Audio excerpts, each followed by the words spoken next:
কোণে সাজে যাকে দেখছো তোমরা, এটা হচ্ছে আমার পিসি। হ্যাঁ, আজকে পিসির বিয়ে, আর বিয়েতে মজা করবো না সেটা কি করে হয়?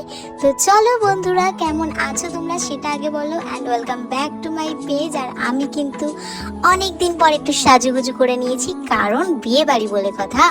যাই হোক, সাজতে আমি খুব একটা কখনোই পছন্দ করি না, খুব সিম্পল থাকতেই পছন্দ করি।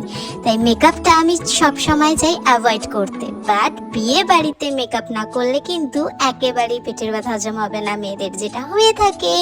তো যাই হোক, আমিও সেরকম একটু সাজুগুজু করে চেষ্টা করলাম একটু টুকটাক ভিডিও ক্লিপস নেওয়ার। খুব তাড়া লেগে গেছিল, কারণ আমার রেডি হতে হতে আর মাকে রেডি করতে করতে অনেকটাই লেট হয়ে গিয়েছিল। তো এখানে চলে গেছি। আর এই গরমে প্লিজ ভাই কেউ বিয়ে করো না।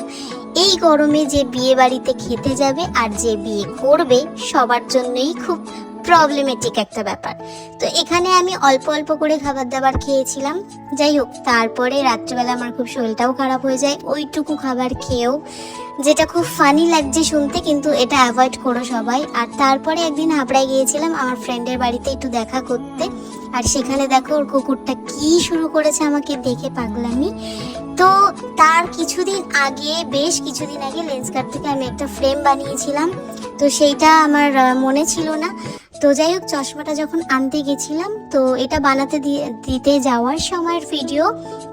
আর এখানে আমি সানগ্লাসও দেখছিলাম, কেন কি তার সাথে বাই ওয়ান একটা সানগ্লাস নেওয়ার একটা অপশান ছিল। বাট আলটিমেটলি আমার একটাও সানগ্লাস ওখানে পছন্দ হয়নি। আর যেগুলো পছন্দ হয়েছে ওগুলো হিউজ প্রাইস ছিল, সেই কারণে সেদিনকে আর নেওয়া হয়নি। আর তারপর মার সাথে চলে গেছিলাম একটা সোনার দোকানে, কারণ আমাদের এই গপুর জন্য এই হারটা আনতে গেছিলাম।